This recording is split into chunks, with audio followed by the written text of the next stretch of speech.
Jess, in the last video, you spoke about using ELO, using maths to predict the NBA Finals. And you made a bold choice that just happened to line up with what the bookies have said. Oh, okay. But you did use your knowledge of basketball, your knowledge of the unique nature of the basketball structure to kind of shape the maths a little bit in order to reflect kind of what you know is actually going on. So, and you used a phrase I like, that West is best, which probably catches on because it rhymes. So it must be true. So is that true? Is West best? Is that what your maths showed? Well, there's two ways we could look at that. So let's start with that first question then. Is West best? That means there's the Western Conference and the Eastern Conference in basketball, 15 teams in each. The NBA Finals is played between they have like a sub-tournament, the winner of the East versus the winner of the West. So, and that's the NBA Finals. And yeah, like we say, they tend to say for a long time now that the Western Conference is stronger. Yeah. And I think the way that is portrayed in the media, and I agree with this, is that there are more genuine title contenders in the West than in the East. Right. So the question, if we're using that measure, so what could we do? We could look at the bookies odds of who's going to win, add them up, all the bookies odds for the West and all the bookies odds for the East. Like I say, this is done at the end of the 82 games, but before the play-in and the playoffs have all started, the postseason started. So if you add them up, the bookies had the chances of the West winning, if they're the best, being about 77%. Right.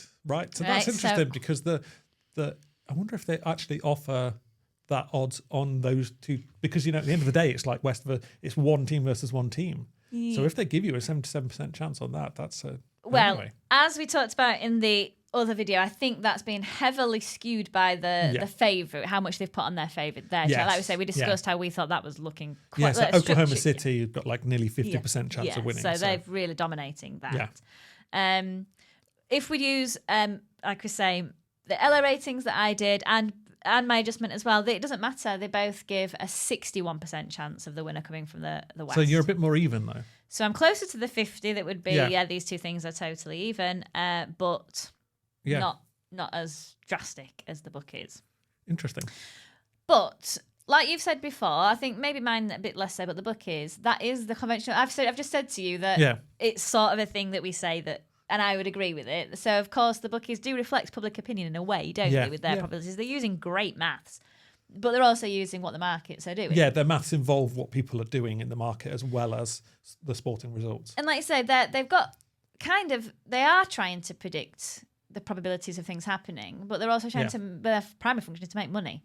So like you say, they trying to motivate. Maybe these odds are actually trying to make people gamble, right? And that's more important to them, obviously, than actually getting it right. Making money is more important, right? Anyway, so what else we could do then, using our Elo ratings, is we could take the average Elo rating. So an Elo rating is just a number that measures how good a team is, basically. As I say, watch the other video if you want to know exactly how it does that, but that's all it does. It's a number that says the bigger the better. So we could calculate for our 15 teams in the East their average Elo rating at the end of the season, the regular season, versus the average at the end for the other Western Conference, and see which one's higher. So based on as I say, you're a really good person to ask this question to, because you're not like me with basketball knowledge. Which do you think is going to have the highest average Elo rating from everything you've seen today, East or West? So based on what you were saying with the Elo ratings, that you get the adjustment based on how unexpected the result would be, that suggests that like maybe if the East beats the West, if you beat a stronger team, you're going to get a bigger adjustment. If you're playing teams more, the expected results get a smaller adjustment. But still, just based on the win percentage, I think probably the West is going to come out stronger. Indeed, it does. So the conference Elo rating for the West is 1,002. So remember, they all started on 1,000. Yeah. So just slightly better. Yeah. And the average for the East is 998. Yeah. So again, just two less. Yeah. So it's marginal, but it is saying that on average, the West does look very different to the odds on the end winner, though, isn't it? Yeah. Yeah. Now, we talked about this before. And as I say, you're saying it's my domain knowledge that came in at the end. No, that's always what we do with maths, especially applied maths. You go, I've done something, I've done some modelling. Does that fit with what we think? You know, it's applying maths to the real world. It should look like the real world and feel like the real world. And my sense was it is this, though the Elo ratings are in some way taking into account the strength of the opposition.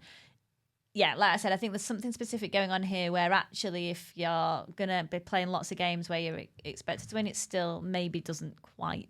Yeah. It's not, I don't think, intended to work in that way, right? Yeah. To be fair to Elo, with the chess rankings and things, it wasn't thinking about these. Anyway. So let's have a look at basically, like we say, this season, what's happened is it's been in the news a lot. There's literally 10 teams that have been trying to lose on purpose, as I say. We'll save it for another day. It's something called tanking. But yes. And the conferences are split into divisions, 3 lots of 5.